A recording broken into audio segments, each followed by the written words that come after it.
തട്ടുകട തന്നെ നമുക്ക് പെട്ടെന്ന് ആഹാരം കിട്ടും. ഒരു മിനിറ്റ് പോലും വേസ്റ്റ് ചെയ്യാനില്ല. മറ്റേ വലിയ സ്റ്റാർ ഹോട്ടലിൽ പോയി കഴിഞ്ഞാൽ ആദ്യം good evening sir, please come sir, ആദ്യം വെള്ളം കൊണ്ടുവച്ചു ഒരു 15 മിനിറ്റ് കഴിഞ്ഞ് sir menu sir menu card വെച്ചിട്ട് പോയി ഒരു 15 മിനിറ്റ് കഴിഞ്ഞിട്ട് your order sir, yes yes chilli chicken, okay sir chilli chicken, boneless order, okay boneless chilli chicken sir, we have paratha, you have chapati, what do you like to paratha and what do you like to order sir?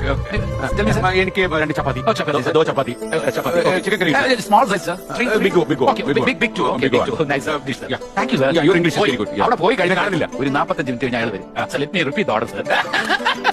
This chapati too sir, Malabar fish curry, നമ്മളാണ് wait, അയാളാണ് wait. ഇത് കഴിഞ്ഞ് 45 minute food വരുമ്പോൾ ഉദാഹരണത്തിന് 1 മണിക്കൂർ, ഈ 1 മണിക്കൂർ നമ്മൾ അവിടെ ഇരുന്ന് വിശപ്പെല്ലാം അടങ്ങി ഇതെല്ലാം കഴിഞ്ഞ ശേഷം വരും. അത് തട്ടുകടയിലാണെങ്കിൽ അവിടെ തന്നെ എന്ത് വേണം സാർ, എന്തുണ്ട്, ദോശ ചമ്മന്തി ഉണ്ട്, രസോട ഉണ്ട്, സാറേ ഓംലെറ്റ് വേണം, ശരി ഓംലെറ്റ് എന്നല്ല ആംലെറ്റ് എത്ര എടുക്കണം സാറേ, അതായത് 4 എടുക്കണം സാറേ, അല്ല 3 മതി, ശരി 3 3 മിനിറ്റിനകത്ത് കൊണ്ടുവച്ചു കഴിച്ചു, എല്ലാം കൂടെ 10 മിനിറ്റ് നമുക്ക് പൈസ കുറവ്.